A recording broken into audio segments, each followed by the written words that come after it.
클래식을 accept.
Welcome to the Gemcast. The Gempire strikes back. I have a special guest in the house with me today, Drew, aka Dolan from Comics Elite.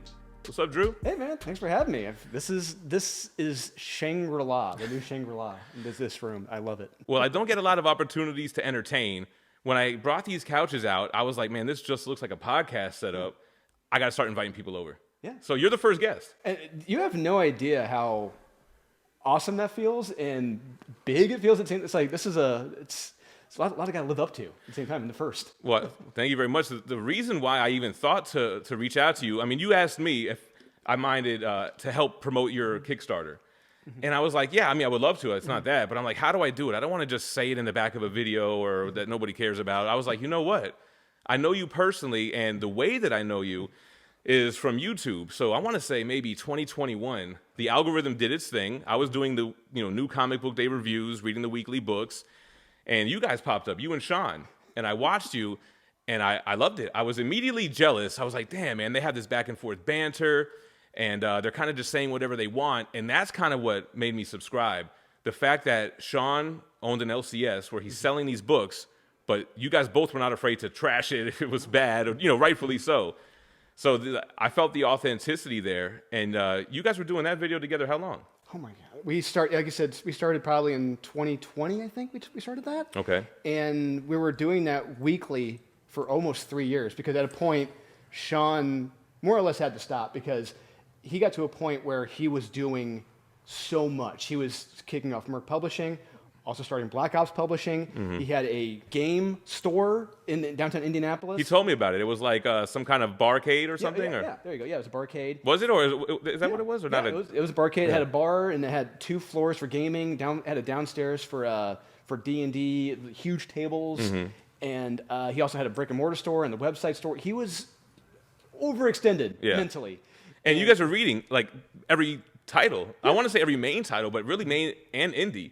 And indies. We were discovering a lot of indies that I think a lot of people didn't know about. Yeah. And I'm very glad I got to because honestly, if I hadn't been reviewing them with Sean, I never would have discovered some of the hidden gems like Stray Dogs by Tony Fleeks and great. And Trish so much heart in that book, right? Oh, absolutely. I mean, and I love horror stories. I love the old Don Bluth animation style.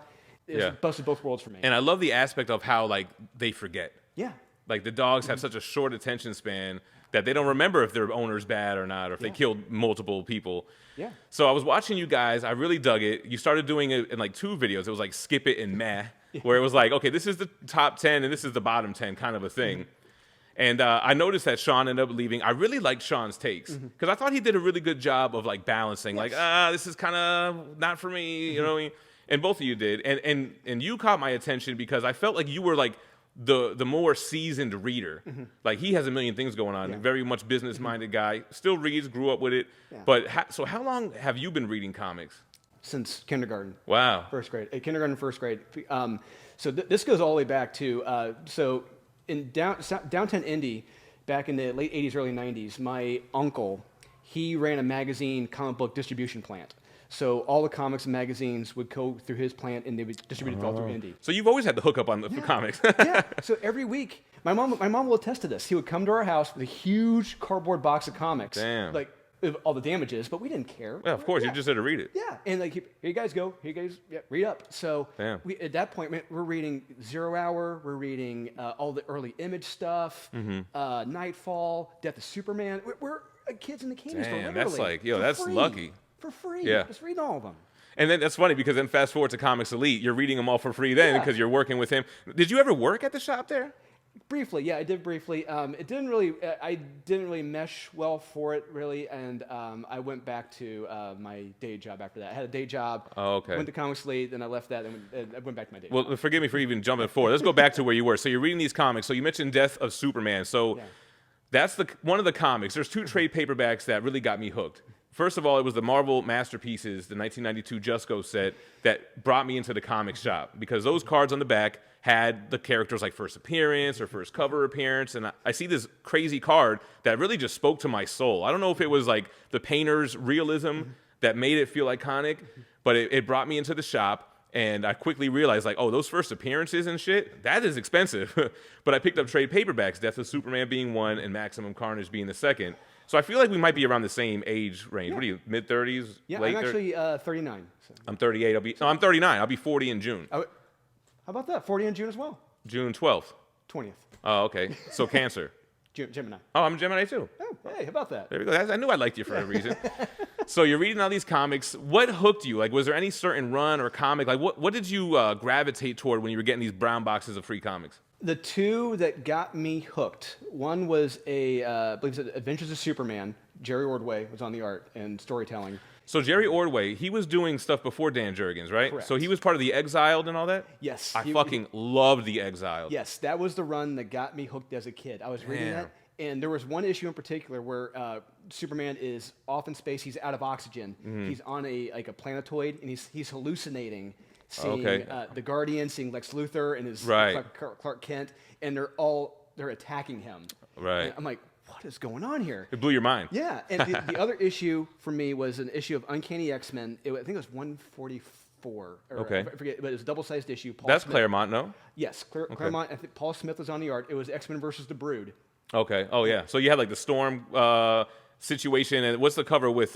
Is it Storm looking like the Brood, or the purple cover? It was right around then. Okay. This issue, the cover is like all the X-Men on the cover fighting the Brood. Okay. And the one pager panel that stuck in my mind to this day is because at this point Wolverine is one of the lone people not.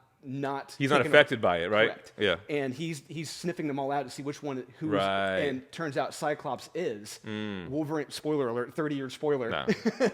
And Wolverine slashes off his visor, and you see Cyclops' eyes just bugged out at the Brood, and that's been cemented, burned in the back of my retinas ever since. Isn't that so funny how like a panel will just stick with you or a storyline? I didn't read The Exiled until recently with the Omnibus, but I was like, okay, this is the prequel to Death of Superman. And there were so many great things. First of all, also, they had revisited War World in modern comics during the time I was reading the Omnibus. So I'm like, damn, what are the odds? I'm getting like the history of it while I'm reading the current iteration, which kind of dragged on a little bit too long. Yeah. I think. But so X-Men for you and Superman. Yeah, so for me it was Spider-Man and Superman. Okay. So did you stick with it, or did you have any kind of like lapses throughout your life where you didn't read or you weren't into it? No, it honestly all through. Like I said, kindergarten, grade school, middle school, high school, I was always reading every single week. See, and that's what struck me about you when I would watch the channels. I'm like, this is a reader. Yeah. See, me, I'm more of a collector, but I respect it so much that I want the knowledge and I want to go back and read it. So that's kind of what, like my incentive to reading and all the omnibus. But you were always a reader. Did you collect all the issues and keep them all, or what happened with the stuff you were reading? Honestly, a lot of those Give it to your brother? And yeah, oh yeah, because if you ask my brother Kyle, not Kevin. Shout out to Kyle, not Kevin. Yeah, they all went to my younger brothers. That's all that cool. Stuff. They all got to read them, and we have another brother. I won't say his name, but he. We don't speak of him. We don't speak of him. But we love him, but no, I got you. At the same time. But he wants nothing to do with comics at all. Okay, so he's just not into it. No, and he would give it to him. He'd be like, what the hell is this? And he didn't care. But my brother Kyle, he loved them, and so just hand-me-downs like clothes. So I'm glad that nice segue into your brother. So I mentioned earlier, you're doing the videos with Sean. We're kind of catching up a little bit. Yeah. And, Sean gets busy. He jumps out. You're still reading. And now it's even giving me more perspective. So you've been reading the whole damn time. Yeah. Because my whole thing was I used to do those videos too. And I think I did them for about 3 years as well, every week, rushing to read. I think I read less than you, probably 20 to 25 issues. You were doing probably 30 to 40. Yeah. Actually, I think one point I think the record was like 45 we read in 1 week. My whole thing was like, I'll give everything a try, but once you lose me, I will give a run 3 issues.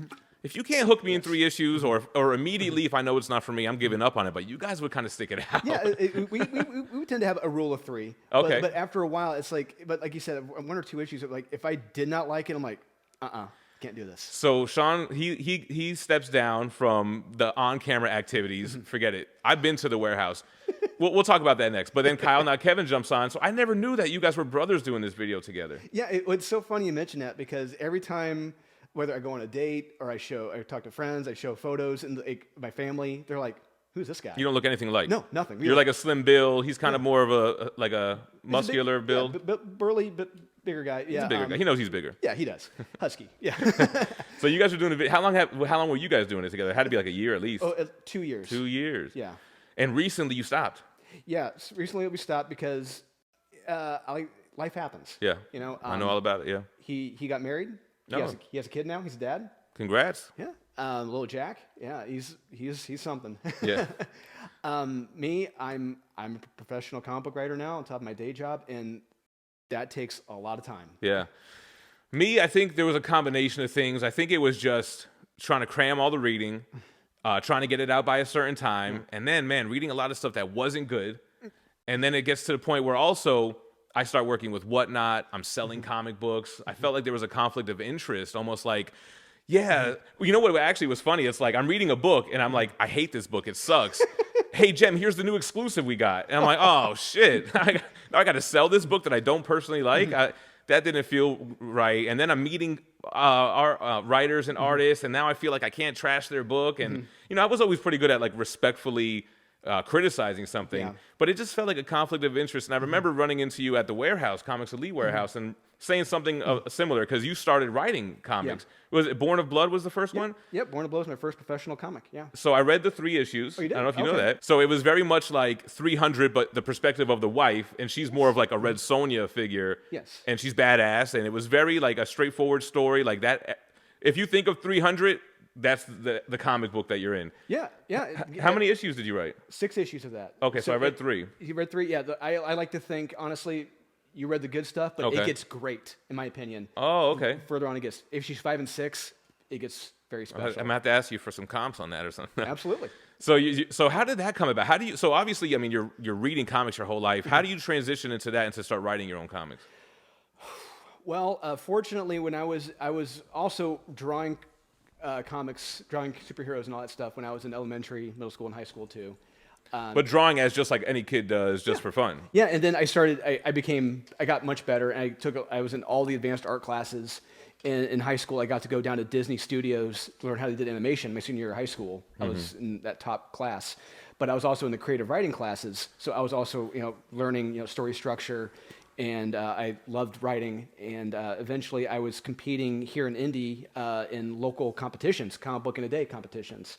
Okay. Through my friend Stuart Sager, who's a professional comic book artist with Dynamite, DC. Okay. Great artist, Stuart Sager. Shout out. I did that for about 3 years, and it was a lot of fun.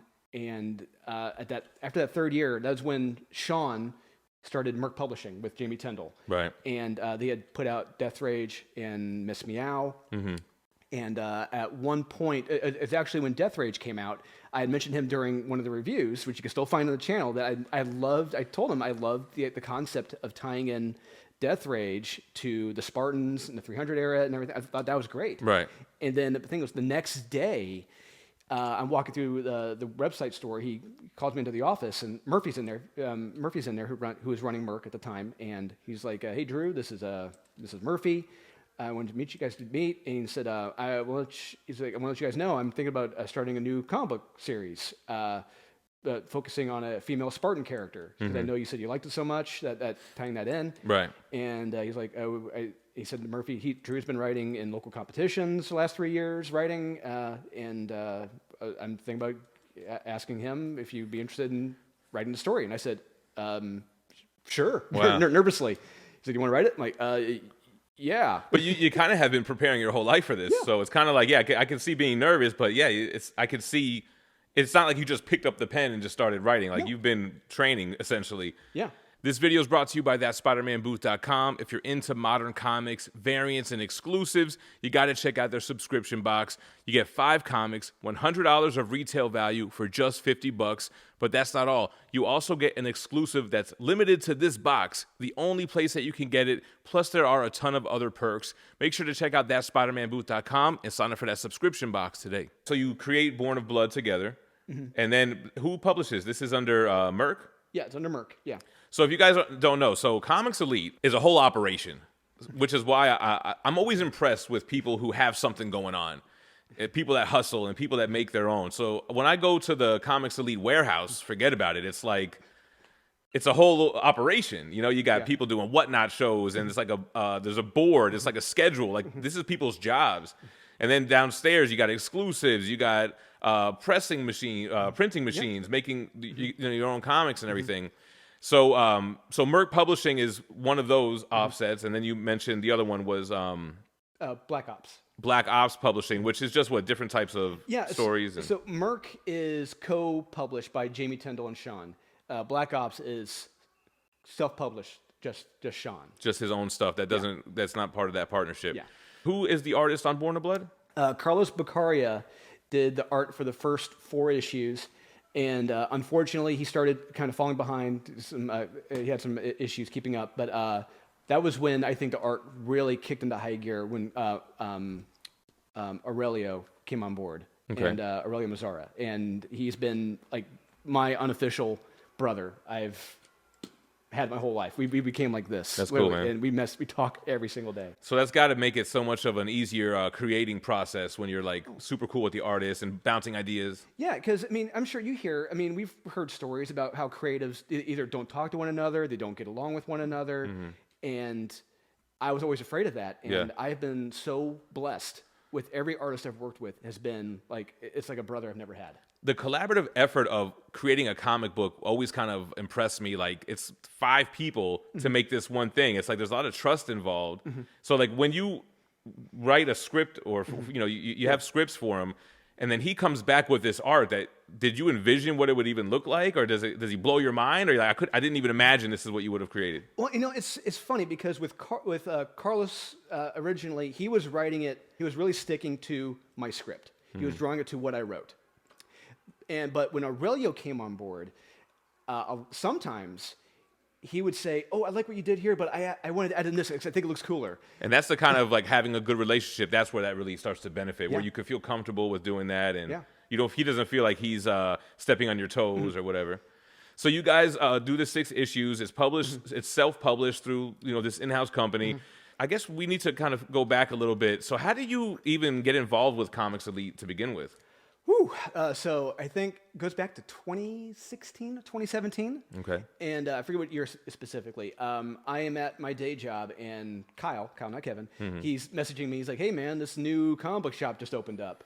So we should go check it out." And I was like, "All right, sure. I'm always down for checking out a new store." Because here in Indy, I mean, we're very fortunate. There's a lot of comic book shops. A lot. Yep. And we go to this warehouse, and it is nothing but like a concrete floor with just a bunch of long boxes. On the floor. That's all it is. Concrete slab with long boxes. And there's a front room with some adult books. But we go toward the long boxes. Nothing is organized. We're finding gems. Yeah. And Sean, that's when I first meet him, back when he still had hair. And it's we're just more or less just shooting the shit, just talking comics, talking life. I discover he's a Marine. He discovers that I was prior Air Force for 8 years. Nice. And Kyle is in law enforcement, so we're just talking about that. We're talking about comics. Common interests, and And before we know it, we're kind of buying things here and there, but at the same time, we're hanging out for hours. Just hours, just talking or just helping him out, move stuff around. Yeah. Helping him do his his Facebook Live sales. Drew did help set this whole thing up too, so Yeah, he's down. He's down to put in work. Absolutely. I mean, that's what I'm a worker. That's what I do. It's fun. Yeah. You know? We really developed a bond. Because he knew Sean learned he could trust me, and I could trust him. And before I knew it, I was going with him to C2E2 in 2018, I think. Okay. And that was when Dark Knight's Death Metal was kind of finishing up. Like that's the Retailer Summit had like the one issue. It was like a white cover, gold foil, like the dragon cover. And we're operating out of the back of someone's booth, just running to get stuff signed. We were there. I mean. That grind is the same to this day. Yeah, the grind is still the same. But the thing is now he has his own booth. But back then we would not have a booth. We had backpacks getting stuff signed, and the hustle is real and the growth is real. I mean, it's amazing. Like our friend Christy Jackson and I, like we talked to the new staff. Like you guys weren't there when it started. Like you didn't know what it was like when there was nothing. You didn't have all this space. Didn't have this booth. It's cool to see it from day one, from the ground up kind of thing, and see how it's grown. And now it's a huge like I said, a huge operation. Yeah. Funny, I was at Chicago Fan Expo, and Sean let me use his booth as like an HQ because I was the backpack running around getting cigs and dumping stuff under the table.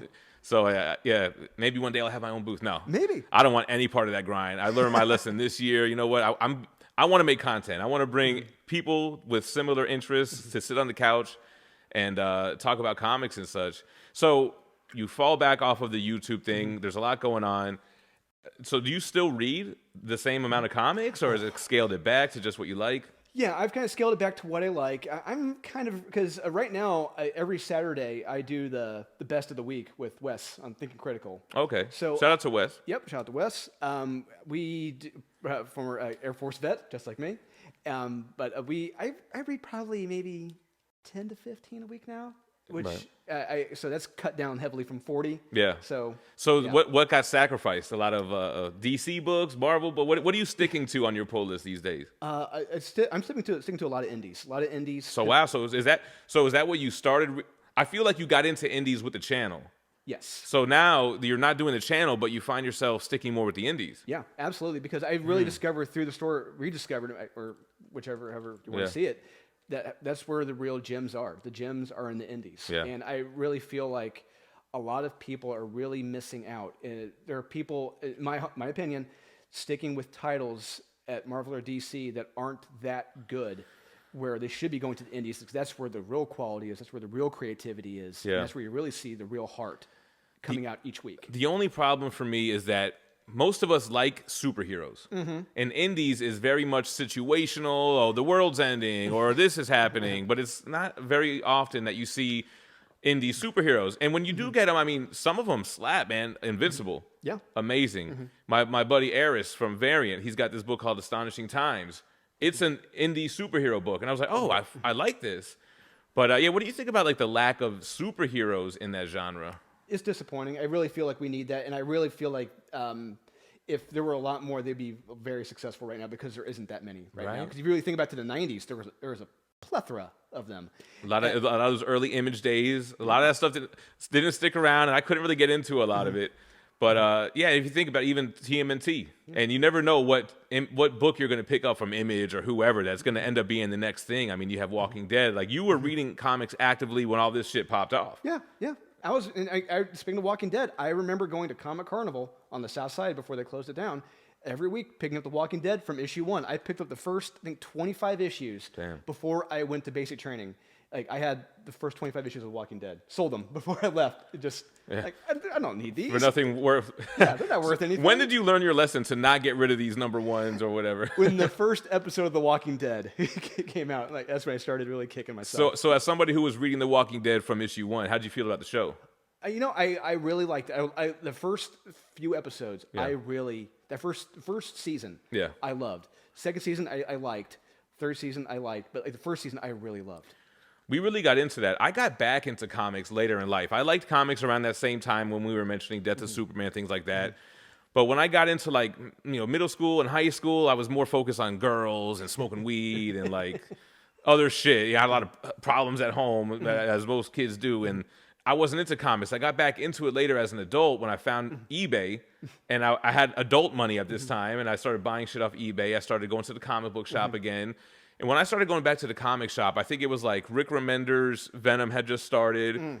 I caught Dan Slott's Amazing Spider-Man before he got into the Superior Spider-Man stuff. So, I think the issue where he killed off Johnny Storm, which I don't think lasted. I don't think people even remember that he did that. Wasn't that John? That was Hickman. Yeah, Hickman. On the so that's when I started reading ASM, and then Dan Slott jumped on. Okay. So I think I got on the Spidey run when Dan Slott jumped in. So growing up up to high school, that's when I knew mainly of Marvel, DC, and the Image titles. Okay. But back in the early 2000s, late 90s, there was a thing youngsters called public access television, and this local university, had a public access stream early in the morning, like at 3 a.m.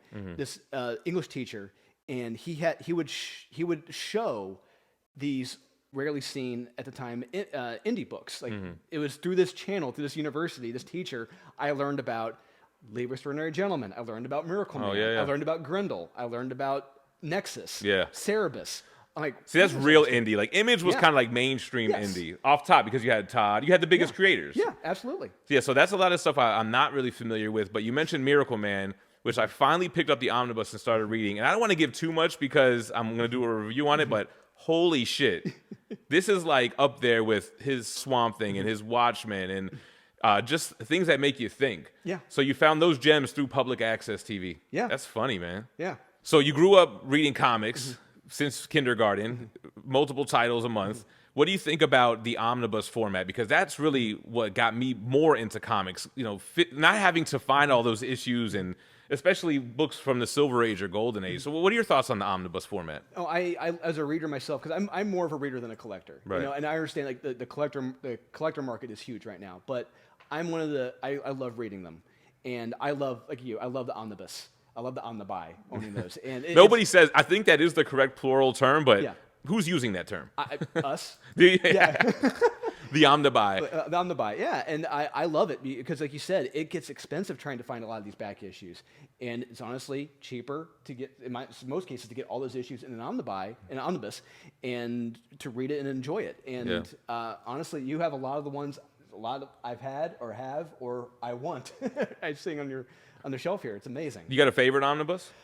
Honestly, I think my favorites are the Miracle Man one because I understand. Yeah, because for the price, what happens in so few issues, it's every bang for your buck in that. Let's talk about Miracle Man for a little bit because I had no idea who Miracle Man was. I didn't even know Alan Moore was the writer on it. And I didn't know that Alan Moore did anything with Marvel. Yeah. Has he done more work with Marvel besides Miracle Man? Captain Britain. He did Captain Britain, that was like his Captain Britain X-Men. That's kind of like his X-Men stuff. Because this is part of the English Invasion crew: Grant Morrison, Alan Moore. Who else? Warren Ellis, I think. Warren Ellis, Garth Ennis. Garth Ennis is who I'm thinking. Yeah. So he's part of that wave, and I think some of the artists they did like 2000 AD with the Judge Dredd stuff. That's where a lot of them were with 2000 AD, and the DC crew, the DC people, and Marvel. Yeah, they went over, discovered them. Because when you read Miracle Man by Alan Moore, it feels like you're reading a Vertigo title. Oh, absolutely. It doesn't feel like a Marvel book at all. Even the character feels like it's like a Shazam archetype, right? So what's great about it, because you're experiencing it for the first time. Oh yeah, and me, because I've read through it so many times now. Because I love rereading it. It's only fun. 16 issues or something? Yeah, for his run. Yeah, and what's so funny about that is when a lot of these issues, a lot of them were broken up to like smaller chapters, like 7 pages. Right. Yeah, they were. Yeah, coming out in Warrior AD, and then it eventually came out through Eclipse. Because it looks like it's collected as 3 books with multiple chapters. It almost feels like a manga in the way that it's set up. Yeah, and smaller chapters, and that's how it was broken up originally, which is wild to think, to be able to go back to the 80s, experiencing like 7 pages at a time. Like, oh my God, I gotta know what happens next. And each chapter ends on like a banger. Yeah. Oh man, they go. I don't even want to talk about the story because there is no decompressed storytelling at all in these issues. It's amazing. So what's one omnibus that you haven't been able to get your hands on that you would love to own if you could? You got it right back here, right behind me. I want that Jay Lee. Where is he? The Namer of the Submariner. Right here. There, yes. That's so funny because that's a run for me that I would look at and I wouldn't think twice about it. Oh, I mean, I flipped through it and I was like, you gotta love early 90s Jay Lee art is amazing. And then you got John Byrne, legend as well. But why Namor? Two of the characters I love the most, not X-Men related in the Marvel Universe, are Prince Namor and Doctor Doom. Because both these guys are seen as antagonists or protagonists from a certain point of view, as a certain Star Wars character put it. And I love Prince Namor, the Submariner, because he's played both. And how he's illustrated by Jay Lee in here, as well as John Byrne. He's a badass. And he is really the king of Atlantis in that story. He's never been drawn better, in my opinion. If you guys are looking to pick up any collected editions, whether they're trade paperbacks, compendiums, or even omnibus, you got to check out organicpricebooks.com. JP's going to take care of you with bomb-proof packaging, super fast shipping, and you can even pre-order your favorite omnibuses so you can get the right cover that you want and make sure that they don't go out of print. If you use code GEMMINT, you can save $2 every single time at organicpricebooks.com. I like that you said Dr. Doom. A friend of mine, Rockin' Robbie, who he also reviews the weekly comics. I don't know if you've ever caught his stuff. He reads like how you guys would read, but 40, 50 titles. Big Dr. Doom guy. I know Dr. Doom from the movies, loosely from video games. Sell me on Doom. Why is Doom the best Marvel villain? And not to say that you said he is, but I'm getting that vibe that you're a Doom guy. Yeah, I love Dr. Doom. What is Doom's powers? Well, the thing is, with Dr. Doom, he is almost a self-made man as well. Which I like. Yes, and he, it was funny, the first time I learned about his origin was from the 1990s Fantastic Four animated series. Right. His mom is like a witch or something. Yeah. And she goes to hell, and that's where he learns witchcraft. But he becomes a scientist at the same time. You know, he's that character. He's got the best of both worlds, science and magic. Science and magic, and then he's studying with Reed, and he's in competition with Reed. Yeah, they're frenemies. You know how it's put. Yeah, they're frenemies. Right. And I think which is almost like a steel sharpens steel kind of thing, help each other get better. Yeah, exactly. And but I guess one day Reed didn't want to help Victor with his experiments, and Victor. Yeah, explosion blew up in his face, literally and figuratively. Now, there's also kind of controversy there with, is he disfigured a lot or just a little scar, but he's so vain that he can't take that fact? Growing up, I liked... Disfigured. Yes. As I've gotten older, I've come to appreciate and love the fact, I love the John Byrne aspect of it, where he's got a small scar, and he's just so vain, he does not want to show it. And what was it, Kirby that wanted him to be fully disfigured? And then John Byrne... was the one who but that's kind of an interesting take. Like, any regular human being would be like, dude, it's not that bad. Yeah, exactly. He's just so vain, he does not want to show that scar. Kind of because we're talking about Doom, we're talking about Namor and all this. I feel like I can't even say it the right way. And then I got a friend, Mr. X, who's a statue collector as well, has his own channel, shout out Extreme Channel. And he always calls him Namor. Yeah, I say Namor. Yeah, just whatever. It's quicker saying Namor. Yeah, I get it. So if they do pivot away from Kang in the MCU, which we're getting a lot of conflicting reports. Yes. Where do you think they go? What's the safe bet for the future of the MCU? Dr. Doom and Galactus. You gotta go street level and cosmic. Yes. I think I've said something similar on the channel before.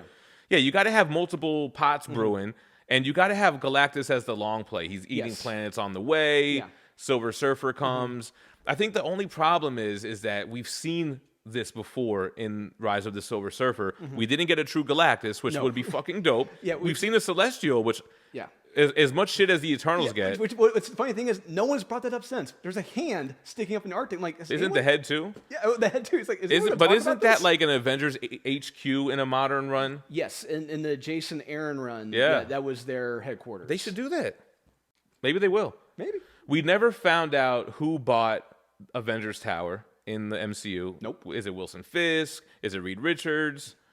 And that's a loose end. But the fact that there is no Avengers Tower leaves a vacancy for them to have a home base, which would be dope to have there. I think we're going to be getting out of this timeline. I think they're going to go to Secret Wars, and I think they're going to reboot. Oh, they got to. They have to at this point. So I had you in the arcade, so I didn't know whether or not you were going to be a video game guy. You know, some people, they come in here and they immediately look at the books, or they look at the statues, or some people just see arcades. So you had a nice reaction to the arcade room, man. Yeah. Did you grow up playing arcade? If you're my age, so you grew up in the arcades like me. Yeah, I grew up when I was a kid, going to Pizza Hut Friday nights. My brothers and I, with our mom, she gave us a huge handful of quarters. Yep. We would be playing the X-Men arcade game, And 6-player or 4-player? it was the 4-player. Okay. Yeah. The 6-player was the fucking shit. That was. I almost hard. I didn't really discover that one until later when I got Holy, older. like, what is this? There's a 6-player one. Well, even back in the day, sometimes they would have like a Mortal Kombat where regular, and then they'd have one where like the screen was back and like you were back. Virtual Fighter 2 or 3 was like that. Yeah. So X-Men that's your fond memory that you go back to. Absolutely, and that was the one for the longest time. That was always that game I always wanted to play again, you know, and then eventually... Because you could never play it at home. Never could. Yeah. To this day. Well, I guess you could on like PSN Network at one time. At one point, yeah. But in the late 90s, early 2000s, no, you're never going to find it. And but fortunately, it was about 5 years ago, an arcade bar opened up here in Indy, and as soon as we walked in, the first arcade, as soon as you walk in right there, is X-Men. The cab art, Yes. the sprites, the sounds, the mutant power abilities. Spamming that shit. Yeah. But you couldn't spam it on quarters. No, you couldn't. No. On a free play, it's like a little bit OP, but Yes. you had to conserve, man. Yeah, exactly. Yeah, or otherwise you're going back to your mom back and back. Over, Can't be doing that. Some more You know, but I used to always blow my grandpa's mind. Like he would give me $5. Yo, I'll be in that shit for hours. I'm not losing. Like I'm playing Mortal Kombat, I'm not even losing. Like they were always so impressed how far you could make the quarter stretch in the arcade. But so that's funny. So you like the X-Men arcade, and I saw you have a big reaction to like Marvel vs. Capcom. So as a comic reader, you're already into it, Yeah. and we had it the best in the 90s. I think the 90s what might have been the peak of human society. Now, another thing I wanted to ask you, you came in, we got some footage. You guys have probably seen it by now walking around into the statues. So you're familiar with the statues because Sean is huge into statues. Absolutely. And the Comics Elite Warehouse has a lot of the same shit that you see here. Did you ever get into collecting statues? I mean, you're not a collector though, right? So No, it's like, so I have one big statue at home. It is the Todd McFarlane Miracle Man statue. Hold on, wait a minute. Yes. Todd McFarlane Miracle Man. This is not a licensed statue. No, it is. What? Yes. Who made it? Todd McFarlane Productions. Is it? How big is it? It is about as big as one of the turtles. So it's like a 1/3 scale Yeah. or 1/4 scale, maybe. Yeah, I got a picture of it when we're done here. I'll show it to you. Yeah, we have to put it up on the screen. Yeah, so there was a period. So there was a book that came out recently called The World versus Todd McFarlane, and it explores the trouble with him and the lawsuit between him and Neil Gaiman and Tony Twist. And there was a period in the latter 90s, early 2000s when Todd McFarlane believed he owned the rights to Miracle Man. He didn't, but he thought he did. He didn't read closely enough. But at that point, he put out a Miracle Man statue. He made a Miracle Man action figure. He went all in. Yes, he did. I got to meet Todd McFarlane and interview him a little bit. He's a good guy. Yeah, Really nice guy. he's a man. Yeah. He's one of the people that I look up to as a businessman, but he's also fucking super talented and creative. Yeah, him and Neil Adams are like two of the guys I look up to. Because you worked for Neil Adams. Yes, I did. I worked for Neil Adams, and I've got nothing but great things to What say did you about do Neil. for him?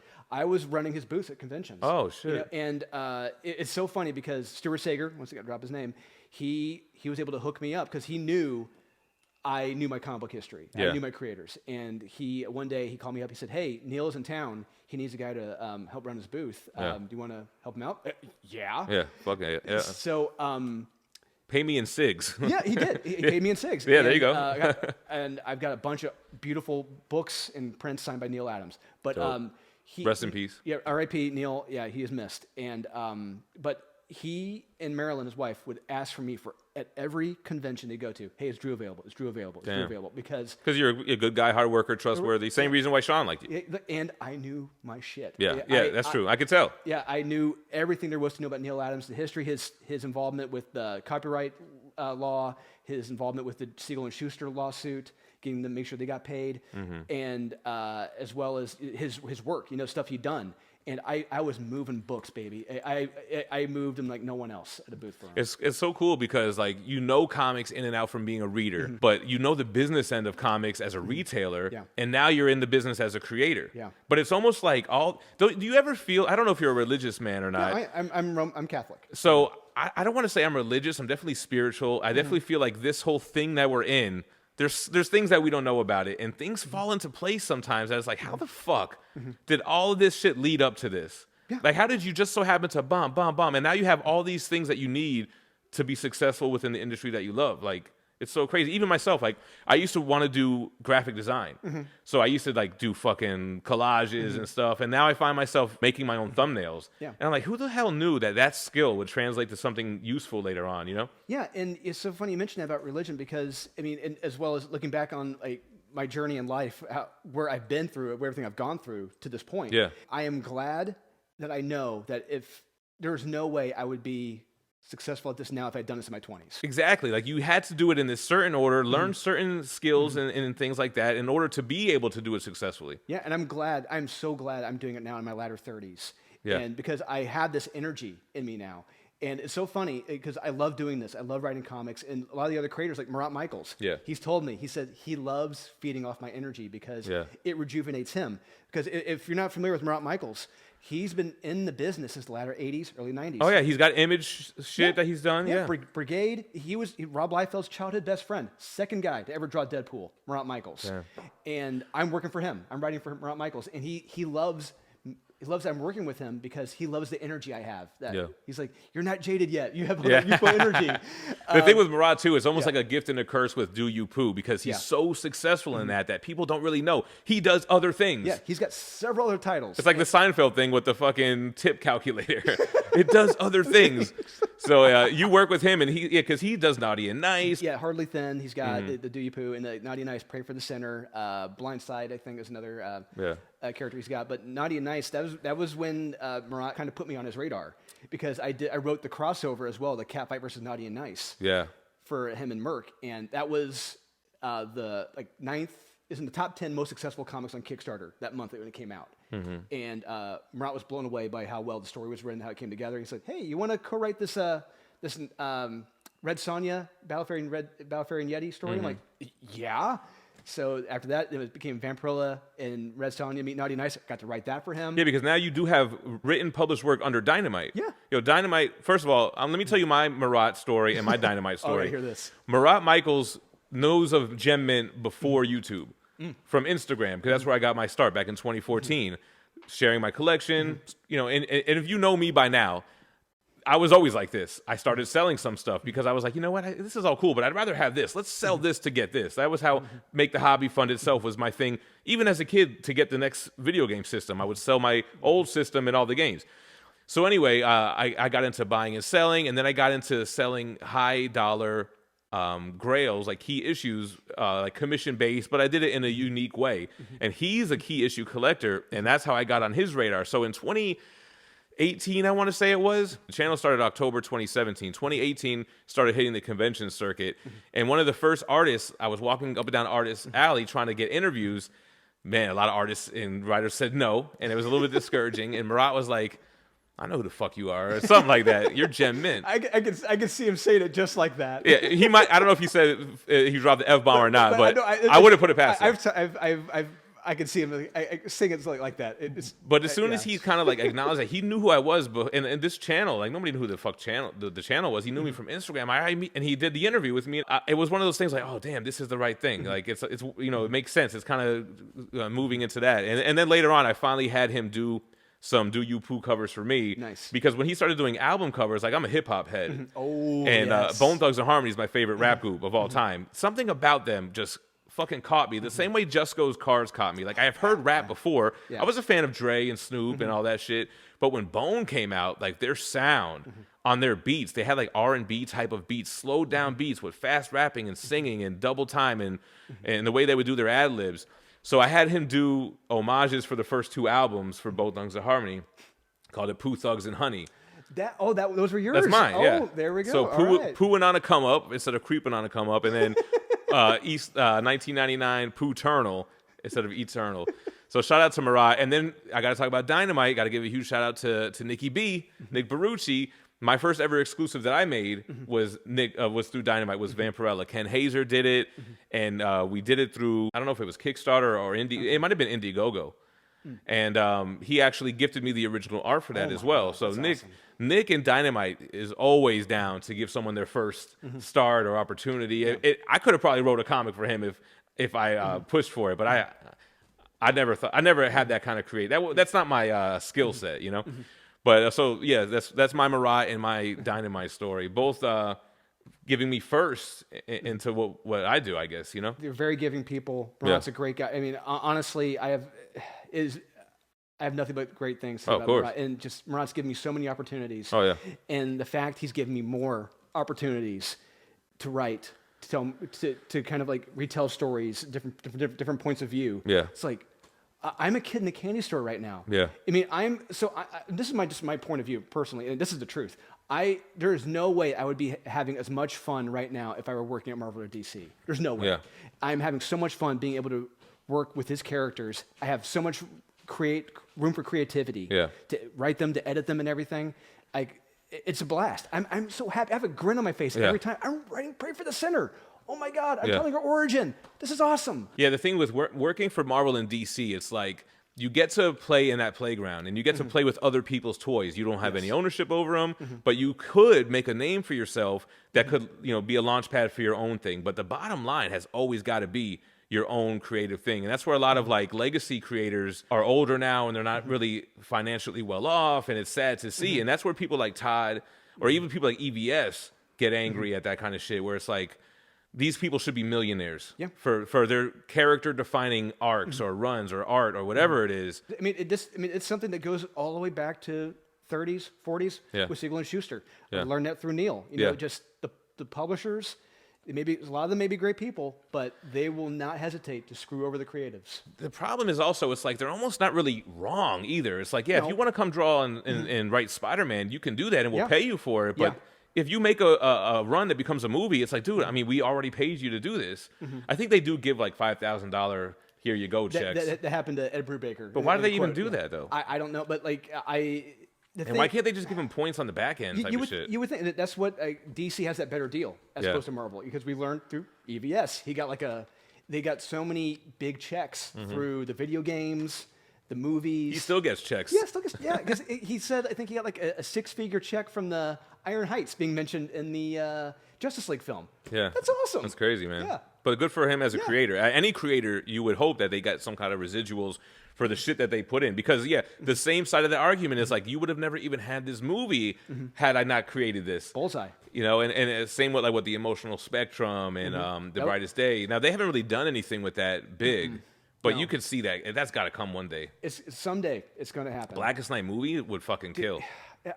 It's one of those concepts where how is this not... Even the Marvel Zombie... We're kind of getting that now in the what ifs. Right. But we haven't seen them fight the undead yet. Are you kidding me? Yeah. This is a no-win concept. Well, we got the macabre coming, right, with Blade. Well, you would think. That's another thing. Where we say, like, there's an awakening of the mainstream. Even Mahershala Ali is like, bro, I'm not fucking doing this. Yeah, he almost walked. Couldn't believe that. I mean, when he's going to be the fourth build character in the film. Yeah, to me, I don't even mind the fact that, okay, female-led life stories, okay, whatever. Yeah. But the fact that you're not the lead in the movie that you're the name of, any actor would be like, well, what am I doing here? Yeah, and not just that, I rewatched the first 2 Blade films. Yeah. They're so awesome. So the Trinity is not part of it. Ryan Reynolds. Ryan Reynolds had a lot of bad comic book movies. Although, I'm kind of a fan of the Green Lantern movie. I feel like they did the core right, and they did the Oa. I think they did good. Yeah, I like Mark Strong as Sinestro. I thought he was amazing. But they didn't...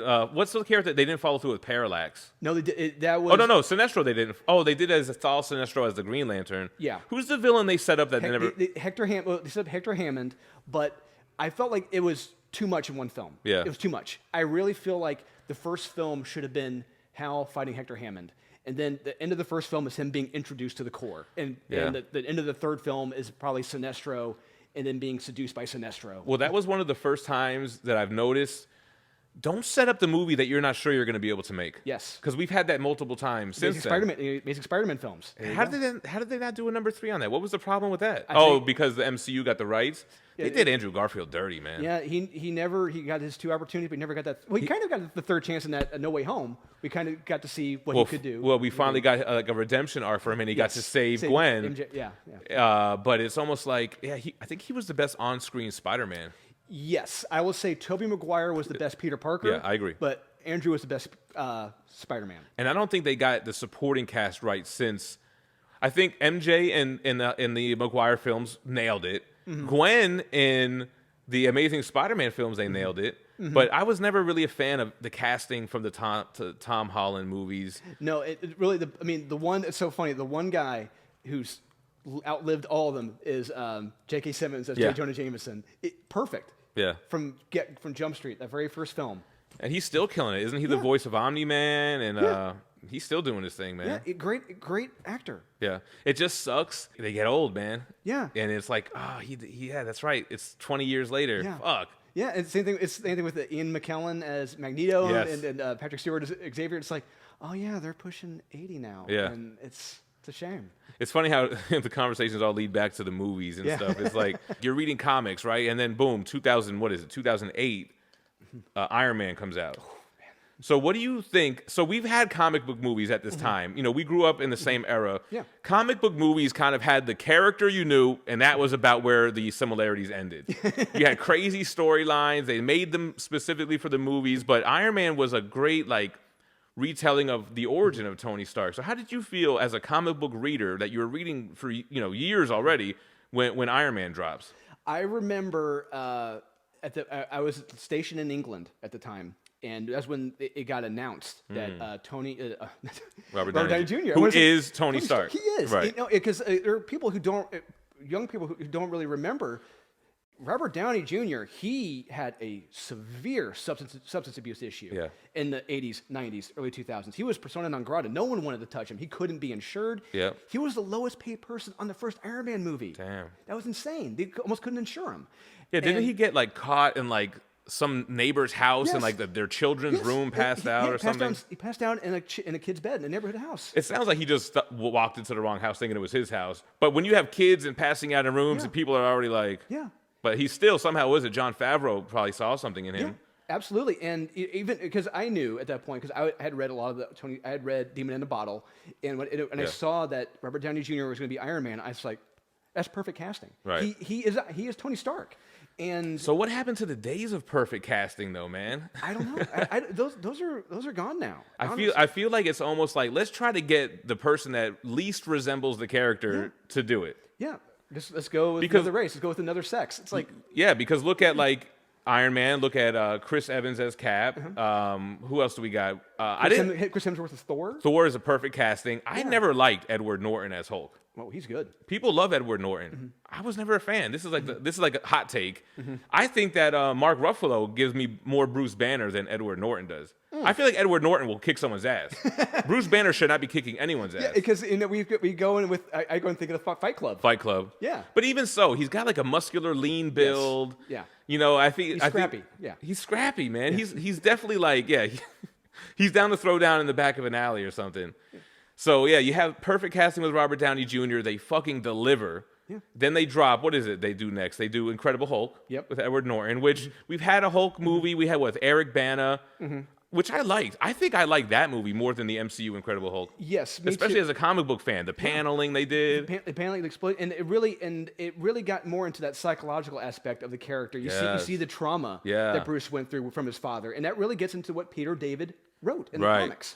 And that's not, like you said, it's more faithful to the comics than the Eric Bana stuff. You're a little bit with me on that Hulk movie. Oh, yeah, absolutely. Because Edward Norton was more of his physical response to being Hulk and breathing and doing yoga and shit. Trying to control it, Yeah, see, they lost me with that movie. I don't know why that movie gets so much praise, man. I want to say it's because the CGI looked better. That's what I want to say. But you had the bright green Hulk, but again, to me, that was like right out of the animated series, right out of the comic books. You got Incredible Hulk, then I think Captain America comes next. Oh, I love that movie. You know what? I fell asleep the first time I watched it. I watched it at home. I wasn't dedicated to all the movies in the theaters at the time, but on the rewatch, I really liked it. I think they nailed all the original origin movies. The sequels is where they kind of started losing me. The peak for me, though, when they brought all those franchises together, like Voltron, for the Avengers, it was one of the very few movies that I've seen more than once in the theaters. How magical was that, right? I'm sure you remember the night you went. I remember that night I went. I remember both times I went specifically. Yeah. Yeah, I remember. I distinctly remember. I went with my girlfriend at the time. It was me, my girlfriend, my brother Kyle, his girlfriend, and like our friend and his girlfriend. We went to go get drinks and whatever. We told our girlfriend, "Hey, my girlfriend, like, hey, can you play Seat Saver?" And we get back. She's like, "Thank God you're back." She's like Elaine Dennis from Seinfeld. She's taken. Are you a Seinfeld guy or a Friends guy? Seinfeld guy. You can't be both. No, you can't. And I love Seinfeld to this day. Seinfeld guy. June Gemini's. I think there's a thing. but I could never get into Friends. Anyway, No. so she does her seat saving thing. You Yeah. get back, you sit down. Yeah. You've already seen all the 4 movies that led up to Oh, yeah. this. I forget. So they were teasing. That's really where the post-credit scene thing came from. It used to really mean something, and it wasn't like, oh, here's Eros. Look him up on Wiki after you get out of the theater. It was like, yo, fucking Nick Fury is coming, and like. And he just the Avengers Initiative. What? What is Now going here's on? the thing about perfect casting. So Nick Fury. They did have that version of Nick Fury already in the comics. So I want to say, was it in the Ultimate Comics? Mark Miller. Yeah. So it was almost like, oh, okay, Ultimate Nick Fury. Fuck it. Who doesn't like Samuel L. Jackson? Well, this is back in those days. Yeah, and that was actually on it. That was also teased in that one issue of the Ultimates when Nick Fury says, "Who else would play me besides Samuel L. Jackson?" Right. Yeah, that's right. Shout out to Mark Miller too, man. The Ultimates was a great read too. Still is to this day. Brian Hitch on the art. It's amazing. Whatnot is the #1 largest live selling app in the United States, and what's even better is I'm on there selling every single week. Everything from raw books to graded comics, trade paperbacks to omnibus, and even statues. Plus, I'm on there doing crazy giveaways. If you haven't signed up yet, use the link in my description. It'll give you a free $10 credit that you can use immediately on the app, whether that's on my stream or someone else's. I am looking forward to, because I haven't been reading comics since this year began. My last comic book review thing was the last Wednesday or whatever of December last year. But I want to see what Hickman does with the Ultimate Universe, man. I'm kind of intrigued by that. Yeah, me too. Does that come out this week? Coming, I think It's coming up. it's coming soon. Yeah. So he had been away from Marvel for a bit because after the whole X-Men. I feel like they took his vision away from him. They did. I feel like he had a vision for Krakoa. I was on board. I was reading every Krakoa title, or whatever you want to call it. But when you start getting other cooks in the kitchen, and before you know it, they rip it apart, and he's like, it's not even my thing anymore. Yeah, no, you're right, and that's exactly what happened. He has hinted at that. He hasn't said it exactly. What can he say? He can't say, but he'll be ostracized. Yeah, because he had a great idea with House of Powers. It was the best X-Men had been in a long time. Yeah. It was a bestseller. Then Jordan White came on board, took it from him, gave it to writers who weren't as qualified, and it's been very muddled and watered down. Yeah, and, 100%. Yeah. And I kind of had some stake in the game because at this point I'm reading everything weekly, leading up to Avengers vs. X-Men after, what is it? I never pronounce it right. Schism. And then it breaks off into Uncanny X-Men and I think Wolverine and the X-Men. And I jump on there and then it leads to Avengers vs. X-Men, which I dug as a new reader coming back. Okay, I'm catching a new event at the beginning. And I still have fond memories looking back at AVX. I don't know, you being more of a seasoned reader at the time, I have the feeling, and by your expression, that you didn't really like it. It's because the problem was, because from what I recall, Marvel was billing it as the first time they're fighting against each other. I'm like, they had a literal same title back in the day in the 80s, right? Yeah, they did. I'm like, no. They also had Avengers, I think, versus Fantastic Four at the time. They'd done all that stuff, and it's like the problem is they were saying like it was the first time. Like, this isn't the first time. Right. The first time in this decade? Yeah, there you go. Yeah. First time this decade. First time for this new generation of readers. Yeah, and then I think, we're tying it back to the movie stuff, and I think with Guardians of the Galaxy, man, they got so lucky with that. I don't know if it was it had to be the combination of James Gunn, the soundtrack. I remember being in the theaters and seeing that trailer for the first time. Ba-da-da-da-da, hooked on a feeling. And everyone's like, yo, what the fuck is this? Like, we're already on board with the MCU at this time. We're watching every movie. We're waiting for the post-credit scenes. Everybody knows you don't leave a Marvel movie until the post-credit scenes come up, right? And that movie, everybody was interested, and then you go to see it, and it's fucking awesome. Yeah, it had so much heart to it. So much heart, right? Yeah, and these characters that, if you weren't a diehard comic book reader, you had no idea who they were. I didn't know who they were. I thought Guardians of the Galaxy was U.S. Major, or whoever that guy was. Oh, yeah. Because I knew from the trading cards and shit, and I never read Guardians at that time. I think after seeing the movie, which first of all was probably the MCU movie that got the most play in my house, I would just kick it on while I was bagging and boarding. It would just be on in the background type of shit. I ended up going back to read like the Abnett Lanning Guardians. I'm like, oh, this is where they got that from. Like, this is fucking awesome. And then Annihilation. I really think it was a missed opportunity. I don't think they should have gone Kang, skipping forward a little bit. No. They should have obviously gone Galactus, Silver Surfer, Doom. But I really kind of thought Annihilation Wave would have been a great next big arc. Maybe they're going to do that. Hopefully they've learned. Because, I mean, like you said, Annihilation, that is a great event. And that's an event that really doesn't get as much praise as it should. Yeah. I mean, you highlight Nova a lot. Oh, yeah. Annihilus is a kind of a cool villain. He's kind of like, what's that villain from Space Ghost? He's like a big cricket or whatever. Oh, is it? Oh, I don't remember his name. Is it? I forget. Zorak? Zorak. Maybe it is Zorak. Yeah. I'm astounded I pulled that out of my ass, right? He's kind of one of those where they can make him funny, like a Shredder from TMNT, where like, yeah, he's scary, but he's also kind of like a sniveling thing at the same time. So maybe he wasn't a good enough big bad, but ain't no way Kang was more intimidating, I don't think, right? No, and the thing with Kang is a very much a niche villain. I mean, only like the most diehard of diehards are really going to know who Kang is.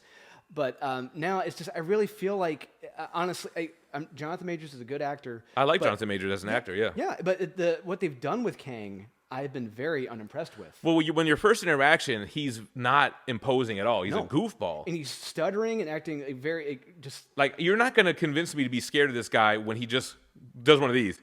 Yeah. Okay, now I'm supposed to be scared of you? I don't see it. And then he loses to Ant-Man. I'm like... Yeah. So how are you a threat against the Avengers? Yeah.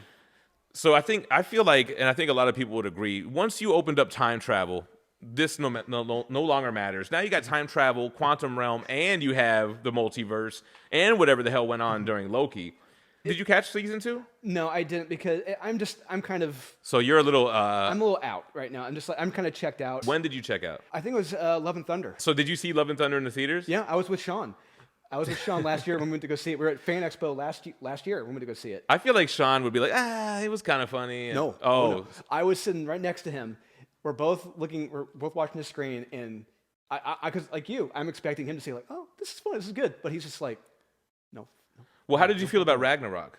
Because the audience is torn on whether that's good or not. I personally I was a fan of Ragnarok. So I did like it up until the end, because they made Ragnarok, the destruction of Asgard, a punchline. And because in the comics, that is a big deal. That's a big effing deal. Don't they have to like land Asgard in Kentucky or Kansas or some shit in the comics? Or it more or less, Asgard is rediscovered in J. Michael Straczynski's run when he brings Thor back from the dead. Right. It's above New Mexico. It's that's levitated above New Mexico, but it's clever how Straczynski did it. Right. But just the destruction of Ragnarok, it was a big event. It was treated like a punchline in the film, and I didn't really like that. Yeah, they just had to put them all on the ship or whatever. And the one guy's like, oh, look, there goes the planet. I'm like, the thing about Thor: Love and Thunder was crazy. It was like when they stripped Thor naked in front of everybody. Like, what if that was Jane? They would never do that. So why is it okay for Thor and it's funny for Thor? Because he's a man. That's why. So the double standards are kind of like... Oh, it's a huge double standard. That's my big thing. You know, a lot of people get into woke, this and that, and my whole thing is just the double standard. If you wouldn't do it to this person, whether it's their gender or race, why would you do it to the other? It just doesn't make any sense to me. No, it doesn't. No, and like you said, it's a complete double standard. And I really feel like the individuals who are in charge making those double standards, they got to go, because they're really watering down and ruining the quality of their films. So to that point, I don't know if you feel it, but I feel like there's this change happening with the general public, where people are no longer accepting of these types of decisions. You look at like the box office with the Marvels, and even like the reception to this Madam Web movie. Do you feel like there's like this change of, I don't know what the word I'm looking for. It's kind of like... People are starting to wake up now. Yeah. It's like the movie They Live. People are really starting to wake up and say like... Like, wait a minute, this is not good. Yeah, no, the quality has come down. Because it really, if you look, I mean, even going as far back as Love and Thunder from last year, the CGI, the quality of the scripts. And the CGI, they had the same issues with, was it Quantum Mania as well, with the kid and the thing? It's like, what is this? Yeah, it looks like... I don't want to say like crap, but the quality has gone down. And when you start hearing from the visual effects guys how they say, no, we are worked under the gun, like stressed to get stuff done on time. And it's like, oh, okay, so there is a problem here. And I think the problem is we learned a lot from like the Variety article, like the deep dive in the book. What was the book that just came out? Oh, yeah, it's like, I know Reign of the MCU or some shit like that. Yeah. And it's like, they don't really have the plan in full. They're like shooting everything. They're getting it into the editing room, and then they're coming up with the story then. Yeah. It's almost like they're Stan Leeing it. Yeah, just making it up as they go along. Like, hey, Jack, just draw this and that and this, and then I'll fill in the words. Have a good time, yeah. And the VFX guys are like, dude, we can't crank this out like in a week. Like, what are you talking about? We better get started. Yeah. And it's like, who doesn't want to be part of the MCU? Fuck it. At the same time, yeah. But now they're trying to unionize, or maybe they have unionized at this point. And because they had the strikes and all. Well, the actors and the writers and such. And I think, so who's making the decisions at the top? And, they did it to both, a Marvel and Star Wars. I don't know if you're a Star Wars fan or not. I was.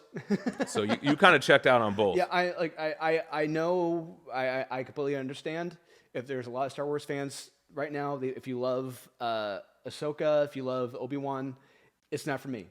For me, Star Wars ended after Return of the Jedi. I never really got into Star Wars, to be honest. It's fair. And when I was a kid, I remember in middle school, I got into Shadows of the Empire. That was when they had the video game for the N64, like Dash Rendar. I love that game. Yeah. I was playing Dark Forces on the computer and TIE Fighter and X-Wing. But I saw the re-releases, but honestly, that's when Star Wars ended for me. But all this stuff now, no. So you checked out of the movies, but you haven't checked out of the comics. I find that interesting because that's like really where your love is at. And if you really want, there are still good comics that come out. That there was a bunch of shit that I was a fan of as I was reading it from Marvel and DC. So you're sticking with the comics, and then a lot of people are now creating their own comics. Yeah. And that's a big thing. I mean, crowdfunding was a big thing, and now people are just publishing their own and selling it, whether it's via pre-order. How do you guys sell on with Merc Publishing? How does that get distributed? So Merc, at first, it was solely crowdfunding, and after that, 2 years ago, I believe, 2 years ago, Jamie and Sean had worked out a deal with Lunar Distribution to get the comics, to get those issues put out through Lunar and into stores. And then the only way to get retailers to purchase those is you really got to grab the audience and have them request it, right? Yeah, because that's just a lot of people who go to the comic book shop automatically assume that the store owner is just going to buy those. Right. No, you have to tell the store owner, the guy behind the counter, hey, I want you to order this for me, please. This is looking good. Because a lot of times they may not have any idea about it. You got to let them know. That for working in the store myself, you got to let them know that you want to buy it. So we talked about Born of Blood, but you have a new project coming out. Who's publishing the new book? It's just like a self-published thing. What's the title? It's called Unholy Nightmare. Unholy Nightmare. It's self-published by Aurelio Mazzara, the artist of Born of Blood 5 and 6, and myself, our publishing company, Mutant Farm Comics. So you build a relationship with the artist, and now you created your own thing, and now you're going to just push it yourself. And this is being crowdfunded as well. And what's the platform? It's on Kickstarter right now. We got about 10 days to go at this point as of today, and we're just under $6,000, which is good. I need to crank this out then. Yeah, it's good. Because this is our first book, and we're going on our own. And we've met our goal. So we're happy now. So sell me on Unholy Nightmare. If you love Image Comics in the 1990s, you love the big explosive action. If you love horror, you love superheroes, you're going to get all that in one series with Unholy Nightmare. Is there a plan for how long the series is? How many issues? Oh, the whole first arc, the first 6 issues are all plotted out. We've already started working on the second arc. We've got the overall idea of what's going to happen. And we've got a brief idea for the third arc as well. So we've got stories we want to tell, characters, villains, everything. So this is already funded at $6,000, I would assume. So this is going to go release no matter what. Yep, absolutely. But if you want to pick up a copy, check the Kickstarter, back it, Unholy Nightmare, and check it out.